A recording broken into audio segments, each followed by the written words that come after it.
और अब आखिर वो घड़ी आ ही गई जिसका हमको और आप सभी को बेसब्री से इंतजार था। मैं उनके लिए क्या कहूं, लगन निष्ठा और समर्पण की मिसाल, लगन निष्ठा और समर्पण की मिसाल। हर संकट का आप तोड़ है, नेतृत्व क्षमता आपकी इतनी बेजोड़ है। धैर्य और सादगी, धैर्य और सादगी की मूरत है आप। सम्राट अशोक क्लब के लिए आपको ही नूर है, आपको ही नूर है।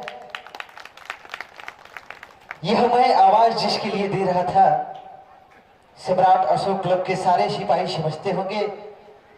आपको सुनने के लिए हर शख्स को, आपको सुनने के लिए हर शख्स यहां बेकरार था।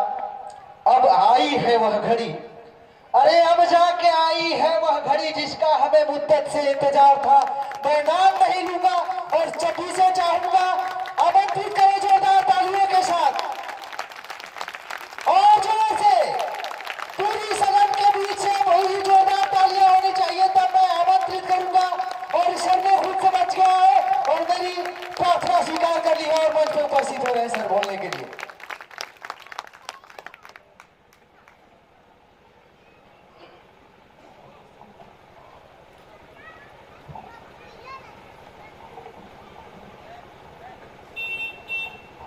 बहुत बहुत धन्यवाद।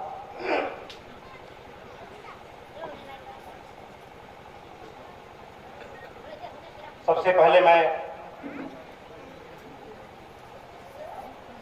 भारत की एकता, अखंडता और हम सबके शौर्य का प्रतीक अपने देश के राष्ट्रीय ध्वज का नमन करते हुए, हमारा देश भारत विविधताओं वाला देश है, जहां विभिन्न धर्म, विभिन्न संस्कृति, विभिन्न जाति, विभिन्न परंपराओं के लोग रहते हैं और सारी परंपराओं के लोगों को, सारी संस्कृतियों के लोगों को बड़े सम्मान के साथ एक सूत्र में बांध कर रखने की क्षमता रखने वाला भारत का राष्ट्रीय धर्म ग्रंथ भारतीय संविधान का सम्मान करते हुए मैं उन समस्त महापुरुषों का नमन करता हूं जिनके कुर्बानियों और संघर्षों की बदौलत हम और आप यहां तक पहुंचे हैं। सबका नमन करते हुए हमारे मंच पर उपस्थित आज के हम सबके राष्ट्रीय अध्यक्ष डॉक्टर दीनानाथ मौर्य जी और हमारे बीच उपस्थित आज की अध्यक्षता कर रहे सम्मानित सिद्धनाथ मौर्य जी, यहाँ के अध्यक्ष अखिलेश कुमार जी और हमारे यहाँ के विशिष्ट अतिथि के रूप में हमारे उत्तर प्रदेश अशोक क्लब के अध्यक्ष विषम कुमार जी और हमारे महाप्रबंधक डॉक्टर आरपी मौर्य जी। आज हमारे बीच बहुत कुछ खास लोग भी बैठे हैं और उन खासों में विशेष रूप से मैं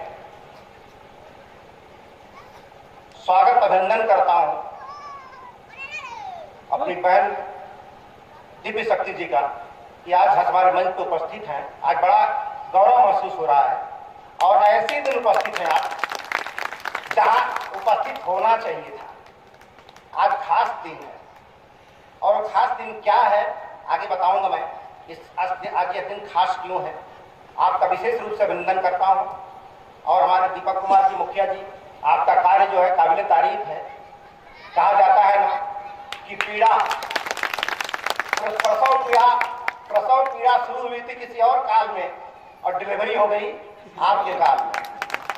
यह साधारण बात नहीं है और बड़ा ही गौरव का क्षण आपके लिए भी और आपका सम्राट अशोक क्लब की तरफ से अभिनंदन करता हूं, स्वागत करता हूं कि आप एक ऐसे ऐतिहासिक क्षण का गवाह भी बन रहे हैं और पात्र भी बन रहे हैं। और आगे हमारे मंच पे संजय राम जी आए थे और अभी विवेक कुमार जी का सम्मान किया गया। आप सबका स्वागत अभिनंदन करता हूं और बहुत सारे हमारे सम्मानित अतिथि यहाँ बैठे हुए हैं। सम्राट अशोक क्लब के अपने जामात कार्यकर्ताओं का अभिनंदन करता हूं और हमारी बहनें विशेष रूप से आज बहुत सारी हमारी बहनों को बहुत कुछ पता होता है। आज ये जो सामने खड़ी है ये लौर बाबा, बिहार में लौर बाबा कहते थे इसको। ऐसे ही एक लौर खड़ी है पश्चिमी चंपारण में। जाके मैंने पूछा कि क्या चीज है, तो वहां का मुकामी आदमी जो था वो बोला ये लौर बाबा है। लौर बाबा हमारे जमानिया में बोलते हैं कि गुलिया माई है। 30 फीट की गुल्ली होगी तो 100 फीट का डंडा होगा और उसको खेलने वाले का जो हाथ पकड़ने वाला 100 फीट का चौड़ा होगा जो पकड़ के मारेगा। तो यही देश है जहां पर इतनी बड़ी गुल्ली हो सकती है, उतना बड़ा डंडा हो सकता है, और किसी देश में ऐसा नहीं होता है। क्योंकि दिमाग होना और बात है और दिमाग में दिमाग होना और बात है। दिमाग होना और बात है और दिमाग में दिमाग भी हो, ये खास बात है। और दिमाग आदमी लेकर पैदा होता है, लेकिन दिमाग में दिमाग वही व्यक्ति देता है जो दिमागदार होता है, वही दिमाग डालता है। तो कहा जाता है ना कि समझ समझ के समझ को समझो, समझ समझना भी एक समझ है, और समझ समझ को कर जो ना समझा, मेरी समझ में वो ना समझ है। तो बात एक ही है। और आज हम लोग जो विशेष चर्चा करने के लिए आज इस क्षण पे मैं आया हूं गांव में, इतना मुझे खुशी हो रही है, इतना खुशी हो रही है कि अक्सर मैं अंधेरे में आता हूं लेकिन उजाला पैदा करके जाता हूं। और यहां भी जब मैं आया था तो ये सब घर मिट्टी के थे, शायद कोई घर एक आदमी दिखाई देता, सब मिट्टी के थे। और आज मैं आया हूं करीब 20 साल बाद, तो आज ये सब ईंटे के दिख रहे हैं। लेकिन वो घर ईंटे के हो गए ये आश्चर्य नहीं है,